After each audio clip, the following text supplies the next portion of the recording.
Hello everyone, welcome to my channel SW Metro official channel. Kody Brown, in a heated fight that left Christine Brown utterly stunned, is not just a simple family squabble, it's the manifestation of years of tension, suppressed resentment, and an emotional storm that had been brewing since long before the cameras of Sister Wives began rolling, and the magnitude of the confrontation cannot be understood without diving deep into the family dynamics, the history of estrangement between Kody and many of his children, and the way Christine, as a mother, has always been both a buffer and a warrior in trying to shield her kids from the brunt of Kody's often overbearing personality, and when Paedon finally reached his breaking point and decided that he would no longer sit quietly while his father deflected blame, played the victim, and carried on with an inflated sense of authority that no longer resonated with his fractured family, it was as if every simmering grievance rose to the surface in one explosive showdown that Christine, despite her fierce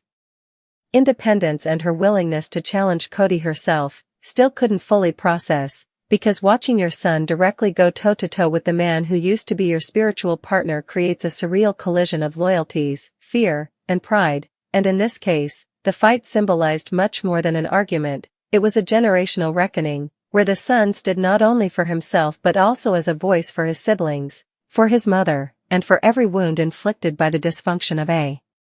collapsing plural marriage, and the details of this heated encounter reveal why it was inevitable, why it was so emotional, and why Christine's reaction captured the weight of the moment more than words ever could, because while Christine had long been prepared to walk away from Kody, to leave behind the chaos of his favoritism toward Robin, his harsh treatment of Janelle, his dismissive attitude toward Mary, and his refusal to admit his faults, she had not anticipated the day when one of her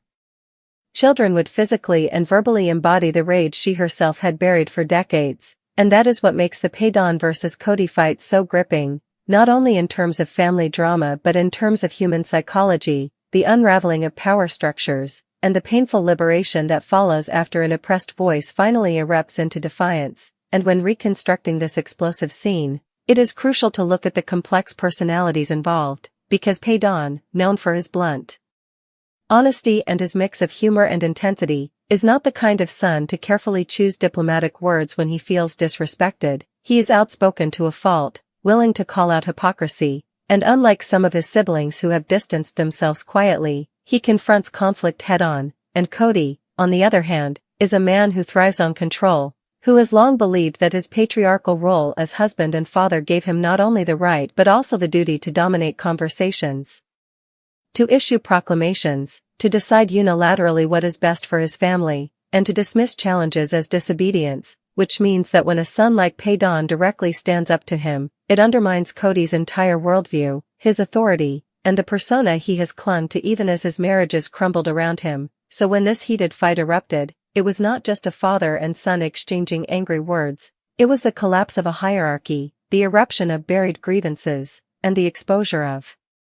truths that Kody had long tried to suppress under the guise of religious justification and patriarchal order, and Christine, who had always been the nurturing, steady, empathetic mother, could hardly believe what her eyes were witnessing, because she knew Paedon's heart, she knew he was hurting, she knew he had spent years watching his mother cry and his siblings suffer from neglect and favoritism, and yet to see that pain manifest in such a raw, physical, and emotional clash with his father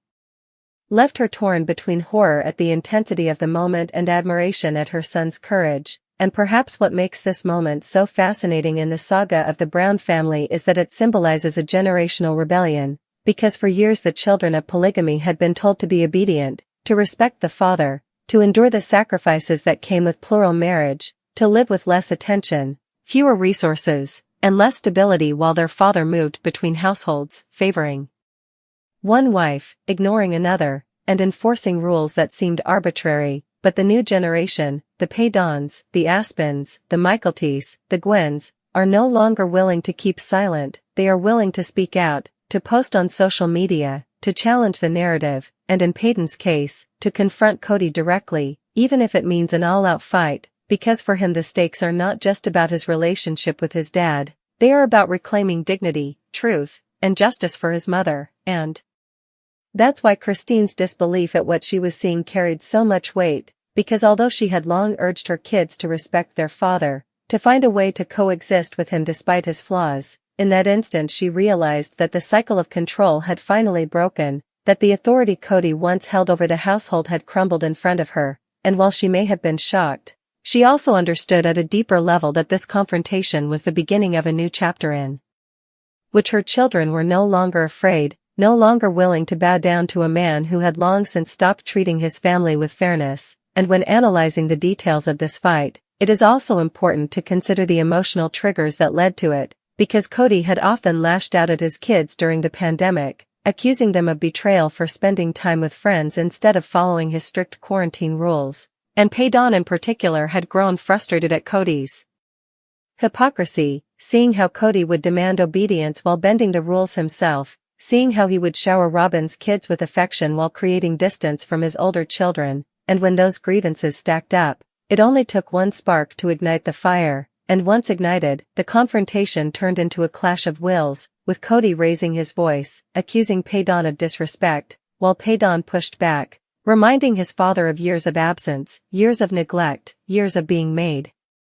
to feel like second best. And the longer it went on, the more visible Christine's disbelief became, because she knew she was watching a relationship unravel before her eyes, and yet she also knew that this was perhaps necessary for the truth to be spoken aloud, and the scene, as chaotic as it was, encapsulates the larger tragedy of the Brown family, that in the end, it was not just the wives who left Kody, it was his children too, and Paedon's challenge crystallized that truth in a way that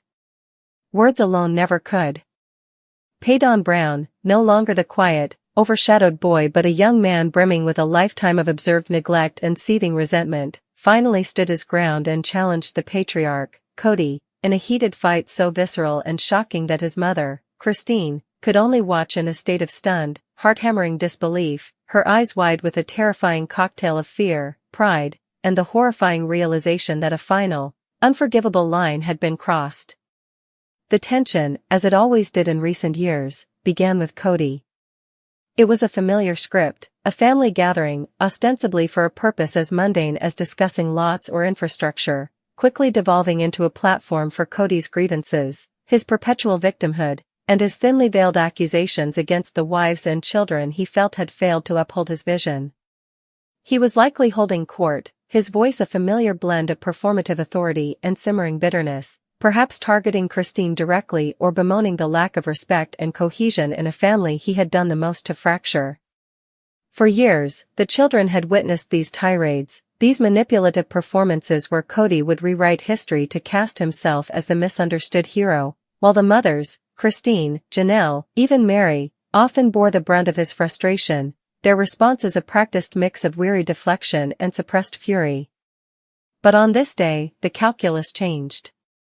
Paedon, whose own journey had been one of navigating the complex dynamics of a large family where his father's attention was a scarce and conditional resource, reached his breaking point. The years of watching his mother be marginalized, the pain of his own perceived place in the family hierarchy, the constant excuses made for a man who offered little but criticism and absenteeism, it all coalesced into a moment of raw, unfiltered courage. The fight itself was likely not a physical altercation, but a verbal detonation of tectonic proportions. Paedon's voice, deeper and more powerful than the boyish tone Kody might have remembered, would have cut through the dry desert air, not with petulance, but with a devastating and clear-eyed conviction. He wouldn't have been arguing about lots or rules, he would have been indicting Kody's entire character as a father and a husband. He would have vocalized the silent hurt that Christine had carried for decades, throwing Kody's neglect back in his face with specific, painful examples, the missed birthdays, the dismissive comments, the clear favoritism shown to Robin's children, the emotional abandonment of his other wives. Each word from Paedon would have been a hammer blow chipping away at the carefully constructed image Kody presented to the world and to himself. You weren't there. You never supported her. You only care about your own ego. These weren't the complaints of a rebellious teenager, they were the damning conclusions of a young adult who had seen the truth and refused to be gaslit into denying it any longer. Kody, utterly unprepared for this direct and passionate challenge from a son he likely still viewed as a subordinate, would have reacted not with introspection, but with explosive defensiveness. His anger would have flared, his rhetoric becoming more circular and illogical, his attempts to reassert control, through volume, through intimidation, through playing the wounded patriarch, falling utterly flat against the brick wall of his son's righteous truth. And through it all, there stood Christine. Her world, in that moment, would have shrunk to the terrifying space between her ex-husband and her son. Her initial feeling would have been one of sheer panic, a maternal instinct to de-escalate, to protect her child from the wrath of a man whose temper she knew all too well. She would have seen the man who caused her so much pain squaring off against the boy she had raised, loved, and protected from that very pain. Her heart would have been in her throat, her mind racing, begging for it to stop. But then, as Paedon's words rang out, clear, strong, and articulating the very injustices she had felt but often swallowed, that primal fear would have begun to morph into something else entirely, awe. This was the culmination of her own journey. Her decision to leave was not an act of solitary rebellion, it was a seed that had taken root in the fertile soil of her children's own perceptions. In Paedon's defiance, she was witnessing the living, breathing